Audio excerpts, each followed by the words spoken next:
my dear learners. Welcome to the world of exploration. Welcome to the world of learning. Let's start exploring. Let's start learning. Alright, so we were on the line. I had never listened so carefully, and that he had never explained everything with so much patience. It seemed almost as if the poor man wanted to give us all he knew before going away, and to put it into all our heads at one stroke. Now, herein we are talking about that how Franz had never ever paid so much of attention. He did not listen so carefully the way he was now listening. So now he was all ears, and he was listening very carefully, and he had never explained. And we are talking about he is over here, M. Hamill, who had never explained everything with so much of patience. So even it's his mistake also. The mistake lies on his part also, because he never had explained with so much of patience, which he is now explaining with.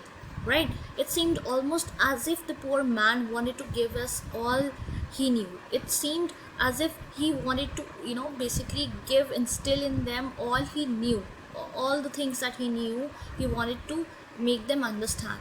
He wanted to make them comprehend that, right? And to analyze that.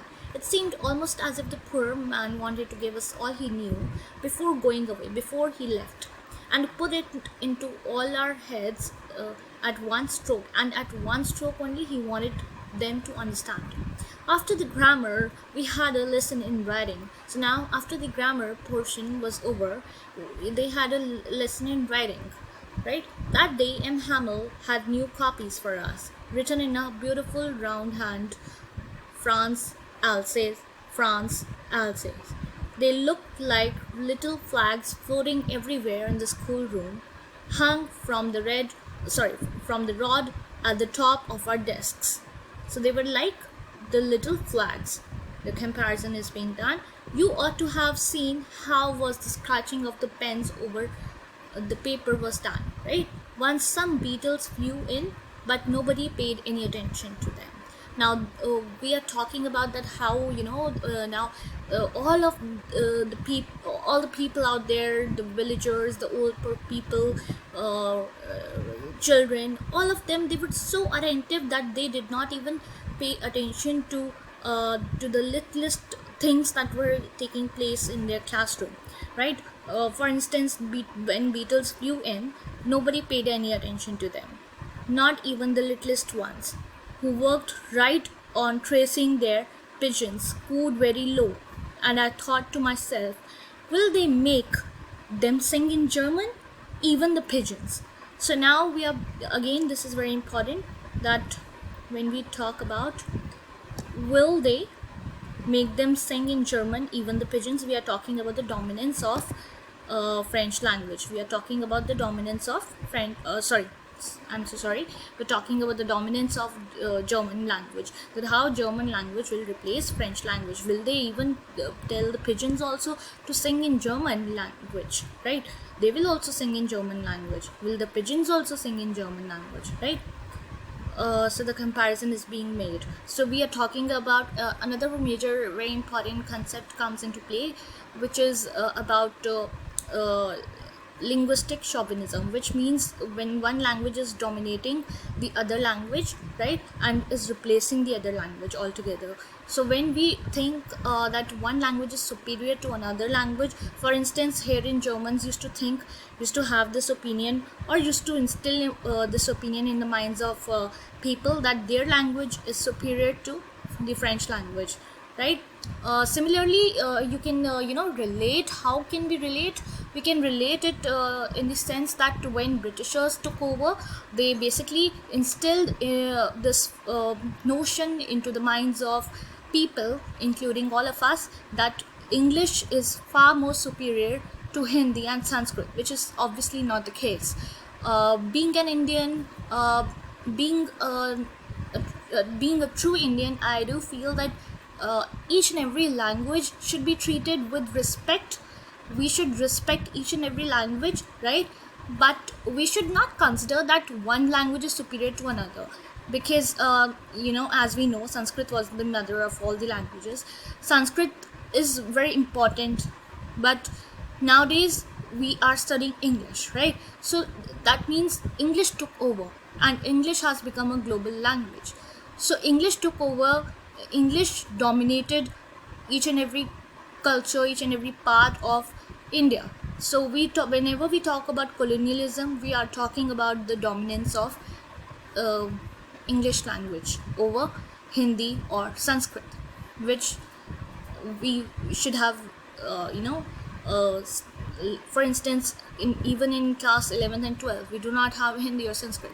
We have English, right? But we do have English, right? So there is the dominance of English that has been established over the years.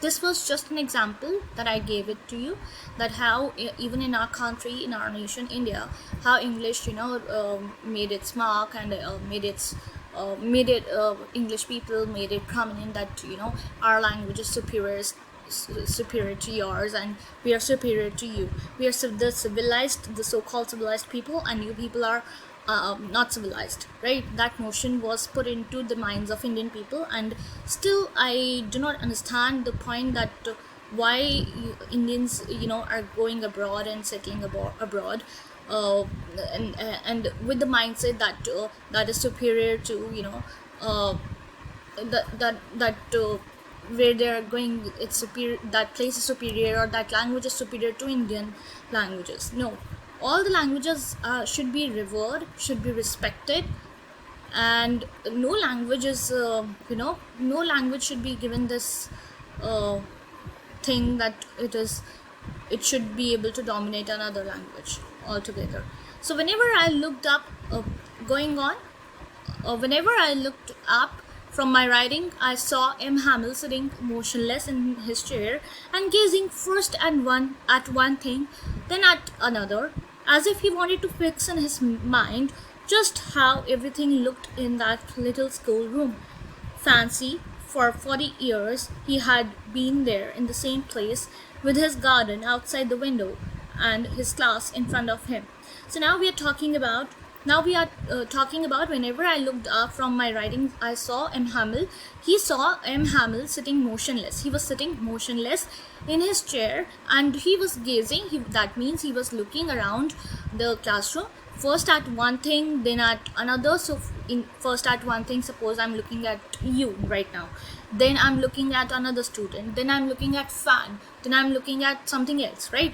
In order to basically, why was he doing this? Because he wanted to fix all those things, all the atmosphere that was prevalent in his mind, right?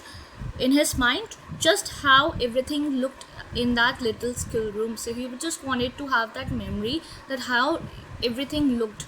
Fancy, for 40 years he had been there in the same place. So earlier also we studied that he has been serving for 40 years. This you need to remember. So 40 years he had been serving, right?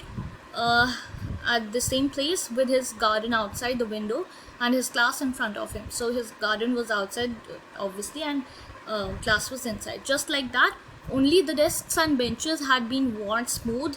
The walnut trees in the garden were taller, and the hopvine that he had planted himself twined about the windows to the roof. So he had planted the hopvine himself. How it must have broken his heart to leave it all.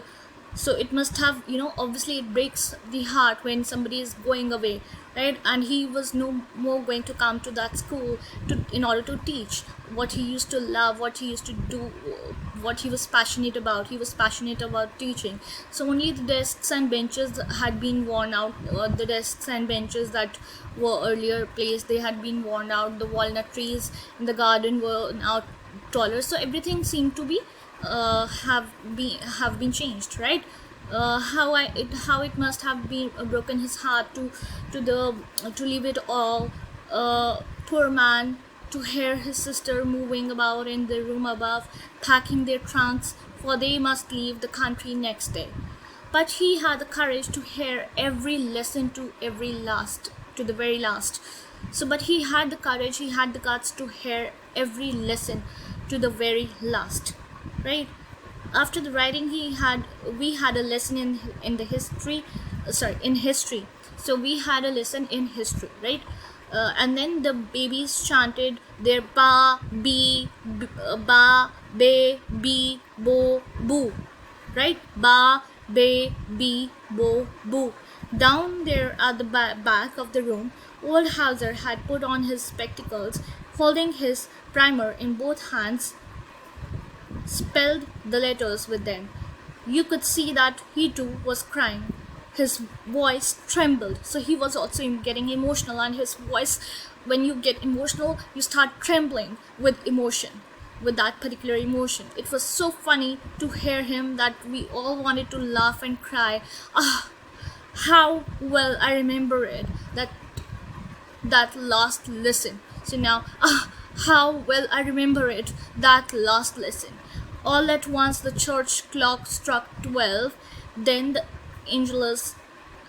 At the same moment, trumpets of the Prussians returning from drill sounded under our windows. Emma Hamel stood up, very pale, in his chair. I never saw him look so tall. My friend said I, but something choked him. He could not go on.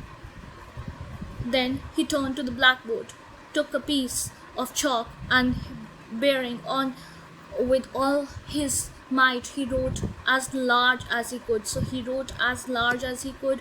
And what did he write? Vive la France. He wrote Vive la France.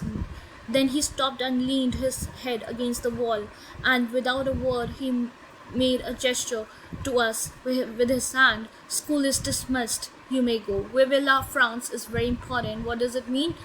Long live France. So he wanted that France should live longer.